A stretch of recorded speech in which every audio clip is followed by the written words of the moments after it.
Hello बच्चों, एक बार फिर से बहुत बहुत स्वागत है आपका उदय स्टडी पॉइंट यूट्यूब चैनल पे। आरपीएफ यानी कि रेलवे सुरक्षा बल में जिस तरह से वैकेंसी को रिलीज कर दिए गए हैं और ये वैकेंसी 4660 पोस्ट पे दिख रहा होगा। और आज के इस वीडियो में बताएंगे कि आपके पास ये आवेदन करने की प्रक्रिया अब जल्द ही शुरू होने वाली है। तो आपके पास कौन कौन से ऐसे डॉक्यूमेंट हैं जो तैयार होना चाहिए, जिसके बाद ही आप आवेदन कर पाएंगे, क्योंकि समय आपके पास अवेलेबल है। इस वीडियो को एंड तक देखिएगा और उस डॉक्यूमेंट्स के बारे में चर्चा कर लेंगे जो आपके लिए बहुत ही उपयोगी है। एवं आप लोग को बता दें, कुछ ऐसे परीक्षार्थी होंगे जो इसमें आवेदन नहीं कर पाएंगे। तो कौन कौन से ऐसे परीक्षार्थी, क्या उस कैटेगरी में आप भी आते हैं तो आप उसको सुधार करके फिर से आवेदन कर सकते हैं। तो चलिए वीडियो को एंड तक देखिएगा, क्योंकि ये 5-7 मिनट आपके लिए बहुत ही इंपॉर्टेंट होने वाला है। तो चलिए सबसे पहले बात कर लेते हैं आरपीएफ का ये मतलब क्या होता है। आरपीएफ का मतलब होता है, आर से बोले तो रेलवे, पी से बोले तो पुलिस, एफ से बोले तो फोर्स, यानी कि रेलवे सुरक्षा बल। यहाँ पे रेलवे सुरक्षा बल में आपको 2 कैटेगरी का ये वैकेंसी देखने को मिल रहा होगा। यहाँ पे सब इंस्पेक्टर होगा और दूसरा की बात कर ले तो कांस्टेबल होगा।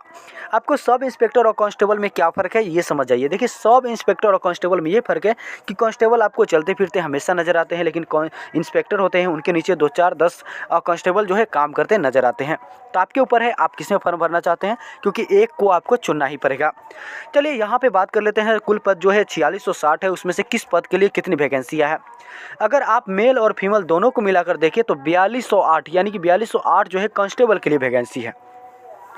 आप यहाँ पे कहेंगे कि ऑल कैटेगरी बाई कैटेगरी है, नहीं, ऐसा कुछ नहीं है। सभी कैटेगरी का मिक्स है और इसमें ही मेल और फीमेल यानी कि महिला और पुरुष दोनों के लिए है, और ये 4208 पोस्ट है। ठीक है, अब सब इंस्पेक्टर की बात कर ले तो सभी कैटेगरियों को मिलाकर यहाँ पे मेल और फीमेल के लिए जो ये टोटल पोस्ट है वो 452 है। टोटल मिलाकर आपका 4660 पोस्ट पे वैकेंसी को रिलीज किया गया है। इसका आवेदन कब से होगा, योग्यताएं क्या होगी, उम्र सीमा क्या होगा, और आप लोगों को क्या उम्र में छूट भी मिलेगा, सारी जानकारी इस वीडियो में ही देंगे। तो वीडियो को एंड तक देखिएगा। और साथ में लास्ट में ये भी बताने के वाले हैं कि कौन कौन से डॉक्यूमेंट है आप तैयार रखेंगे जिससे आपको आवेदन करने में प्रॉब्लम नहीं होगी।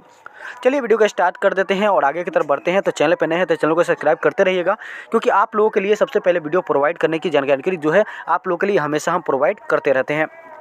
यहाँ पे दिखाई दे रहा होगा आपके सामने कुछ डिटेल्स दिख रहे होंगे। सबसे पहले मैंने कभी भी वीडियो किसी जॉब से रिलेटेड बनाता है तो सबसे पहले चर्चा करते हैं तो एप्लीकेशन फ़ी पे, क्योंकि हम चाहते हैं हमारे से जुड़े हुए जितने परीक्षार्थी हैं उनको एक भी पैसा कहीं फालतू देने की ज़रूरत नहीं पड़े।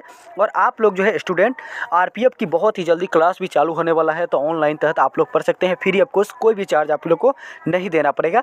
यहाँ पर आप लोग की क्लास बहुत ही जल्द स्टार्ट होने वाली है, तो आप लोग चैनल को सब्सक्राइब करके जुड़ जाइए, क्योंकि आरपीएफ की जो क्लास चलेगी वो वहाँ से मिलता जुलता क्वेश्चन आपको 100% टकराती है। क्योंकि आप लोग को बता दें कि ये जो आवेदन की प्रक्रिया के लिए फ़ी आपको अगर चार्ज करने पड़ेंगे, अगर आप जनरल, ओबीसी या ईबीसी के कैटेगरी में आते हैं तो आपको 500 यानी कि 500 रुपये चार्ज देने पड़ेंगे। एप्लीकेशन जब आप लोग करेंगे, फॉर्म भरेंगे, तो वहाँ पे आपको साइबर कैब वाले 50 या 60 रुपया अलग से चार्ज लेते हैं, वो अलग आपको पड़ेगा। ये 500 रुपया अलग लगेगा, यानी कि ये 500 रुपया आपसे सरकारें लेगी आवेदन करने के लिए। अगर आप अपने लैपटॉप या अपने मोबाइल से फॉर्म भर देंगे तो कोई भी समस्याएं नहीं होगी। इसका भी वीडियो आपको जल्द ही देखने को मिलेगा कि कैसे आवेदन करेंगे। यहाँ पे देख सकते हैं कि ये जो एसटी और एससी कैंडिडेट्स के लिए जो अप्लाई करने की ऑप्शन है, वो एसटी और एससी के लिए जो है 250 रुपये ओनली फॉर 250 रुपीज़, यानी कि 250 रुपये चार्ज देने पड़ेंगे। और पीएच के कैंडिडेट्स को लिए जो है 250 रुपये देने पड़ेंगे। और ऑल कैटेगरी फीमेल, जितने भी फीमेल किसी भी कैटेगरी के हैं यानी कि महिलाएँ, वो 250 रुपये अपनी फॉर्म फिल करेंगे। कोई भी चार्ज अधिक नहीं देना है, ये आपके ऊपर है। आप अगर दुकान से करते हैं तो 50-60 रुपया चार्ज तो लगेगा ही, क्योंकि कोई भी मेहनत करेगा तो आपसे लेगा। अब थोड़ा सा बात कर लेते हैं इंपॉर्टेंट्स डेट्स को लेकर। उससे पहले बता देते हैं कि आप लोगों की एज लिमिट क्या होगी, क्योंकि एज लिमिट सबसे इंपॉर्टेंट है। परीक्षार्थी अगर एज लिमिट को नहीं जानते हैं तो फॉर्म भरने जाते हैं, वहाँ पर उनका फॉर्म जो है फिल नहीं हो पाता है, फिर जाके समस्याएँ बढ़ती है। क्योंकि सभी चीज़ों से कंफर्म होना बहुत ही ज़रूरी है। और ये जो आप लोगों को ये दिखाई दे रहा है नोटिस, ये ऑफिशियल नोटिस है। यहाँ पे आपको कोई भी चीज़ फॉल्ट देखने को नहीं मिलेगा। आपका सिलेक्शन होगा, सीबीटी एग्ज़ाम होगा, उसमें अगर आप जो है पास करते हैं तो आप लोगों का जो है एग्ज़ाम का जो है एडमिट कार्ड जारी किए जाएंगे। एडमिट कार्ड जारी होने के बाद आपका पीईटी का एग्ज़ाम होगा, यानी कि जो है फिजिकल का टेस्ट होगा। उसके बाद जो है आप लोग का मेरिट लिस्ट जारी होगा। यहाँ पे 18 यानी कि कम से कम आपकी उम्र जो है 18 साल होनी चाहिए और ज़्यादा से ज़्यादा 28 साल। अगर आपका ये एज लिमिट कब से जोड़ा जाएगा तो 1/7/2024 तक को जोड़ा जाएगा। अगर आप इस तिथि तक का आपका जोड़ा जाएगा, अगर इसी बीच में आपका 18 से 28 होता है तो आप लोगों को फॉर्म भरने की अनुमति मिलेगी। अगर आपका इससे कम या ज़्यादा होता है तो फिर अगर ज़्यादा है तो एज रिलैक्सेशन के बारे में वीडियो एक बना देंगे, जिसमें आप लोग को बता देंगे एज रिलैक्सेशन कितनी किस कैटेगरी के लिए मिल रही है या नहीं मिल रही है। अभी समय है इसलिए मैं जो है आपके लिए डॉक्यूमेंट को लेकर चर्चा करेंगे कि कौन से डॉक्यूमेंट होगा। लेकिन अब थोड़ा सा बात कर लेते हैं कि अप्लाई कब से होने वाले हैं।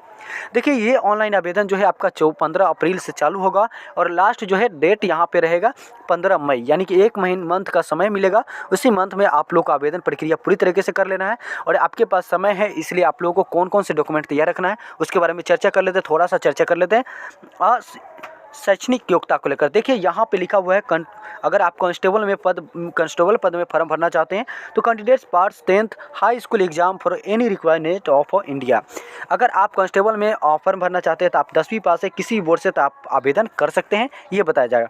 अगर आप सब इंस्पेक्टर में भरना चाहते हैं तो आपके पास ग्रेजुएशन यानी कि BA BCom या BSc कैटेगरी पूरा क्लियर होना चाहिए, तब जाकर आप आवेदन कर पाएंगे। अब बात कर लेते हैं थोड़ा सा आपके पास कौन कौन से डॉक्यूमेंट होना चाहिए। उससे पहले बात कर लेते हैं कि आप लोगों का जो है और रनिंग, हाइट, वेट और चेस्ट कितनी होनी चाहिए।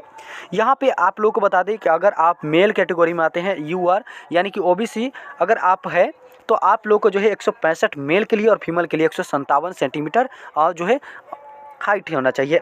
अगर आप ST SC या गोरखा के तहत आते हैं तो आप लोगों का हाइट जो है मेल के 160 और अगर फीमेल है तो 152 लगेगा। यहाँ पे आप लोगों का ये कैटेगरी वाइज अलग अलग किया गया है।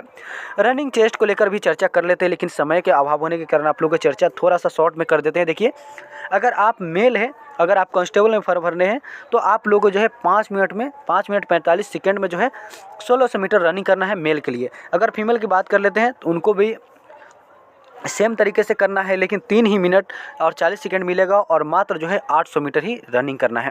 यहाँ पे अगर आप सब सेक्टर में भरते हैं तो आपको 6 मिनट 30 सेकंड का समय मिलेगा, उसमें 1600 मीटर दौड़ना है। अगर आप फीमेल है, अगर आप सब इंस्पेक्टर में फॉर्म भरे हुए हैं तो आपको 4 मिनट मिलेगा और रनिंग बस उतना ही 800 मीटर ही करना है। और यहाँ पर थोड़ा सा एक्सपेंडेड है, इसलिए आप लोग को प्रॉब्लम में लेने की टेंशन नहीं है। तो चलिए आप लोग इस वीडियो को समझ गए। अब चर्चा करते हैं डॉक्यूमेंट्स को लेकर के कौन कौन से डॉक्यूमेंट्स आपके पास होना चाहिए। देख लीजिए, आपके पास जो है 10th का ऑल डॉक्यूमेंट्स होना चाहिए। हो सकता है आवेदन करते समय आप लोग का मार्कशीट को 100% जरूर पड़ेगा। आप लोगों के पास फोटो होना चाहिए। आप वो लोग करेंट जाति आवासीय आय जरूर क्लियर कर लीजिएगा, जिसको इनकम सर्टिफिकेट बोलते हैं, कास्ट सर्टिफिकेट। ये सब आप लोग जो है 100% क्लियर करके रखिएगा, ताकि आप लोग आवेदन करें तो वहाँ पे अगर आपको ज़रूरत पड़ता है तो तुरंत आप लोग लगा सके। चलिए, ये डॉक्यूमेंट के बाद अगर आप लोगों का इस दिए गए सभी जानकारी से आप सहमत हैं, आप लोगों को चेस्ट, वेस्ट, हाइट सभी आप लोगों के पास है। अगर आपके पास उम्र का सीमा भी सेम है जो यहाँ पे बताया जा रहा है 18 और 28 के बीच में है, अगर आपकी जो है योग्यता भी 10वीं पास है तो डेट्स आप लोग आवेदन कर पाएंगे, कोई भी समस्या नहीं होगी। तो चलिए, सबसे फास्ट आवेदन करने के ऑनलाइन वेबसाइट जो है वीडियो के डिस्क्रिप्शन में जाकर फॉलो कर लीजिए और वहीं से आप लोग आवेदन कर लीजिए। नोटिस डाउनलोड करने के लिए वीडियो के डिस्क्रिप्शन में दिए गए लिंक पर क्लिक करेंगे। मिलते हैं एक नेक्स्ट वीडियो के साथ, तब तक के लिए जय हिंद, जय भारत। वीडियो पसंद आएगा वीडियो को लाइक करके शेयर कीजिए ताकि आप लोगों को जानकारी प्रोवाइड रहे। धन्यवाद।